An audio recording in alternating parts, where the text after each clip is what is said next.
6.1 परिमाप। क्या आपको याद है कि एक समवृत्त का मतलब होता है बंद, समतल आकृति, समतल मतलब पूरी प्लेन होना चाहिए, का परिमाप क्या होता है? परिमाप क्या होता है? आइए हम अपनी समझ को ताज़ा करें।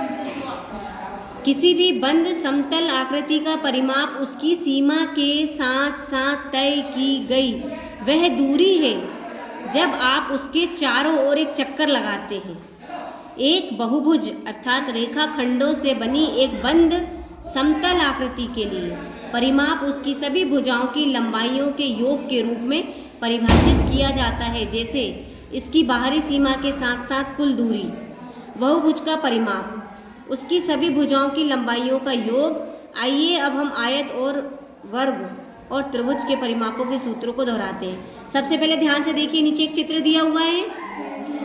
ये जो बाहर ये जो लाइन दिख रही है, सबसे पहले ज़रूरी है समतल होना, मतलब पूरा प्लेन होना चाहिए। और उसकी जो रेखा होती है फिर एक मुड़ जाती है, फिर खड़ी, फिर एक मुड़ जाती है, और बंद आकृति, बंद होना चाहिए, ये भी ज़रूरी है। और ये जो भुजा है, इन भुजाओं का जोड़ जो होता है वो परिमाप कहलाता है। और इनके अंदर की पूरी जगह को कहते हैं क्षेत्रफल। अब ये जो आकृति है इसे आयत कहते हैं, इसमें लंबाई और चौड़ाई होती है। आयत का परिमाप। अब आयत का परिमाप कैसे निकालते हैं? एक आयत ABCD पर विचार कीजिए जिसकी लंबाई और चौड़ाई 12 सेंटीमीटर और 8 सेंटीमीटर है। ये 12 और ये 8। इसका परिमाप क्या होगा? आयत का परिमाप आयत की चारों भुजाओं की लंबाइयों का योग, मतलब ये जोड़ेंगे AB, फिर BC, CD और DA, इन सब चारों को जोड़ेंगे तो 12 धन 8 धन 12 धन 8, मतलब 2 बार लंबाई को जोड़ा, 2 बार चौड़ाई को जोड़ा। तो देखिएगा ये हमने लिख दिया। आयत की आमने सामने की भुजाएं हमेशा एक समान होती हैं, अर्थात AB बराबर CD और AD बराबर BC।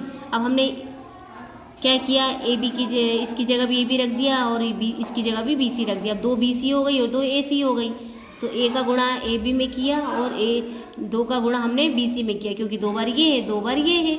अब दोनों में से 2 बाहर ले लिया हमने, तो AB प्लस BC, 2 बाहर आ गया, 12 सेंटीमीटर धन 8 सेंटीमीटर। अब 2 12 और 8 को जोड़ दिया 20 सेंटीमीटर, 20 का 2 में गुणा कर दिया 40 सेंटीमीटर। इस उदाहरण से हम देखते हैं कि आयत का परिमाप लंबाई धन चौड़ाई धन लंबाई धन चौड़ाई, तो 2 का गुणा, मतलब 2 बार लंबाई और 2 बार चौड़ाई, तो 2 गुणा कोष्टक में लंबाई धन चौड़ाई, ये आयत का परिमाप का सूत्र है जो आपको याद रखना है। आयत के परिमाप का सूत्र, आयत का परिमाप उसकी लंबाई और चौड़ाई के योग का 2 गुना होता है। तो देखते हैं, वर्ग का अर्थ होता है जिसकी लंबाई और चौड़ाई आपस में बराबर हो, मतलब ये चारों भुजाओं की लंबाई बराबर है। ये 1 मीटर, ये भी 1 मीटर, ये भी 1 और ये भी 1। देवोजीत 1 मीटर भुजा वाले वर्गाकार फोटो फ्रेम के चारों ओर एक रंगीन टेप लगाना चाहता है। कहाँ? चारों तरफ।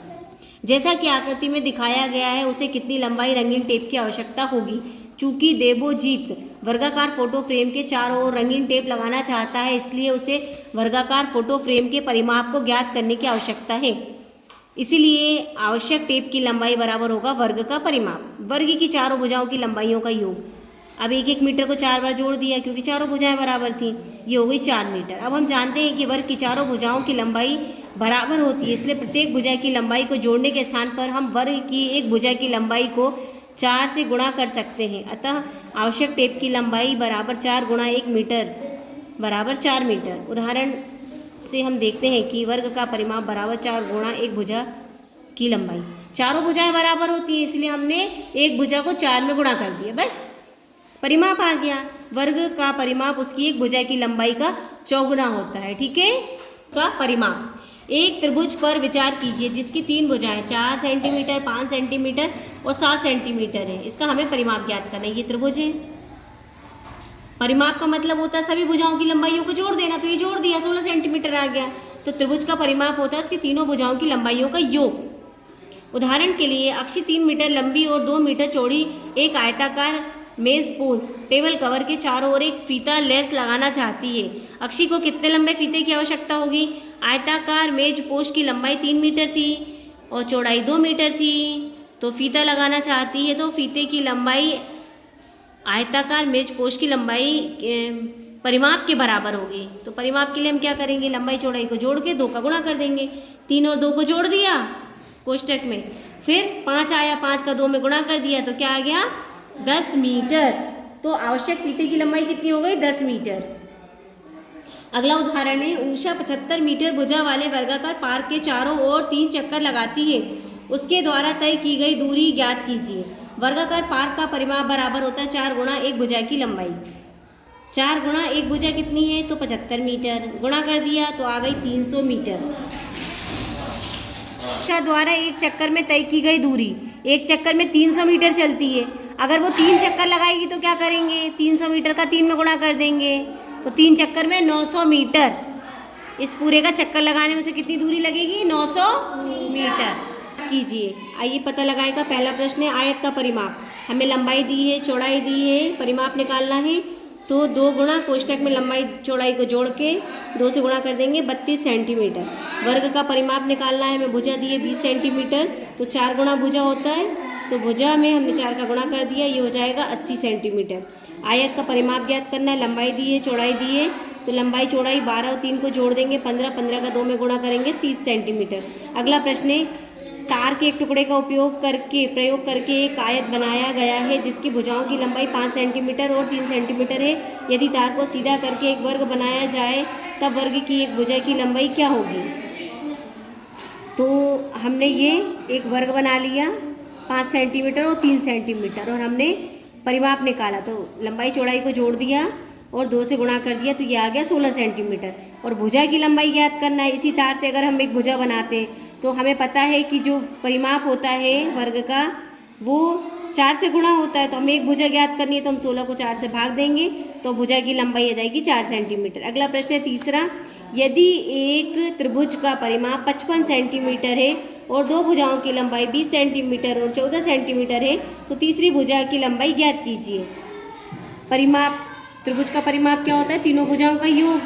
2 भुजाएं तो हमें पता थी, तीसरी को हमने x मान लिया, 2 भुजाओं का योग कर दिया, परिमाप हमें दिया है, तीसरी भुजा x मान के जोड़ दिया हमने। इन तीनों भुजाओं का योग बराबर 55, इन दोनों को जोड़ा 34 आया। 34 को हम बराबर के दूसरी तरफ ले जाएंगे, माइनस का चिन्ह आएगा, 55 से 34 घटाएंगे तो 21 आएगा, x बराबर 21। एक आयताकार पार्क जिसकी लंबाई 150 मीटर और चौड़ाई 120 मीटर है, पार्क के चारों ओर 40 रुपये प्रति मीटर की दर से बाड़ लगाने का व्यय ज्ञात कीजिए। तो सबसे पहले हम देखते हैं आयताकार पार्क की लंबाई 150 मीटर दी है हमें, चौड़ाई 120 मीटर प्रति दी है, पार्क के चारों ओर बाड़ लगाने का व्यय 40 रुपये प्रति मीटर दिया है। आयत का परिमाप निकालेंगे सबसे पहले हम, तो 2 गुणा लंबाई और चौड़ाई को जोड़ देंगे, 150 और 120 270 हो गए, 270 को 2 से गुणा करेंगे 540 आएगा। फिर बाड़ लगाने का व्यय बराबर 540 में हम 40 का गुणा करेंगे तो ये आ जाएगा 21,600 रुपये। एक धागे के टुकड़े की लंबाई 36 सेंटीमीटर है, प्रत्येक भुजा की लंबाई क्या होगी यदि इस धागे से बनाया जाता है एक वर्ग, एक त्रिभुज जिसकी सभी भुजाएं समान लंबाई की हो और एक षटभुज, सभी भुजाओं की लंबाई बंद आकृति जिसकी सभी भुजाएं समान लंबाई की हो। 5वां हो गया था हमारा, हमें वर्ग की भुजा ज्ञात करनी, तो वर्ग का परिमाप बराबर क्या होता है, चारों भुजाओं का योग। तो धागे के टुकड़े की लंबाई हमें दी थी 36 सेंटीमीटर, मतलब परिमाप है 36 सेंटीमीटर, तो परिमाप में हम 4 का भाग देंगे, क्यों, क्योंकि चारों भुजाओं का योग, 4 गुणा भुजा होती है, तो 4 का भाग देंगे तो 9 सेंटीमीटर भुजा आ जाएगी। और त्रिभुज का परिमाप बराबर होता है त्रिभुज के तीनों भुजाओं का योग, तो त्रिभुज की भुजा बराबर होगा 36/3, क्योंकि तीनों भुजाओं का योग 3 गुणा भुजा, 3 से भाग देंगे तो यह आ जाएगी 12 सेंटीमीटर प्रत्येक भुजा की लंबाई। अगला है समषटभुज का परिमाप बराबर 6 भुजाओं का योग, तो परिमाप हमें दिया है 36, 6 भुजाओं का योग 6 गुणा भुजा, इस 6 को हम इधर लाएंगे तो बटे में आ जाएगा 36/6, यहाँ भुजा 6 से 36 को भाग देंगे 6 आएगा, 6 सेंटीमीटर बराबर भुजा। तो समषटभुज की प्रत्येक भुजा होगी 6 सेंटीमीटर और कुल धागा कितना था 36 सेंटीमीटर। अगला प्रश्न है, 6ठा प्रश्न, एक किसान के आयताकार भूखंड की लंबाई तथा चौड़ाई क्रमशः 230 मीटर तथा 160 मीटर है। वह भूखंड के चारों ओर रस्सी द्वारा 3 पूरे चक्कर की बाड़ बनाना चाहता है, जैसा कि चित्र में दिखाया गया है। किसान के द्वारा प्रयोग की गई रस्सी की कुल लंबाई ज्ञात कीजिए। का हमें परिमाप ज्ञात करना है। ये आयताकार भूखंड है, किसान का, जिसकी लंबाई है 230 सेंटीमीटर, चौड़ाई 160 सेंटीमीटर। हमें परिमाप ज्ञात करना है। तो परिमाप क्या होता है, 2 गुणा लंबाई धन चौड़ाई कोष्ठक में, दोनों को जोड़ के 2 का भाग गुणा करना है हमें। तो 230 और 160 को हम जोड़ेंगे तो यह आ जाएगा 390। अब 390 को 200 गुणा करेंगे हम तो आ जाएगा 780। अब पूरे 3 चक्करों की बाड़ लगानी है, मतलब हमें यहाँ पे इस तरह से ये बाड़ लगानी है 3 चक्कर। ये 2 हो गए, इसके बाद ये तीसरी। तो हम क्या करेंगे, एक का तो हमने ज्ञात किया था 780, 3 का गुणा कर देंगे तो 3 का गुणा करने पे ये जाएगा 2340, मतलब 2340 मीटर उत्तर।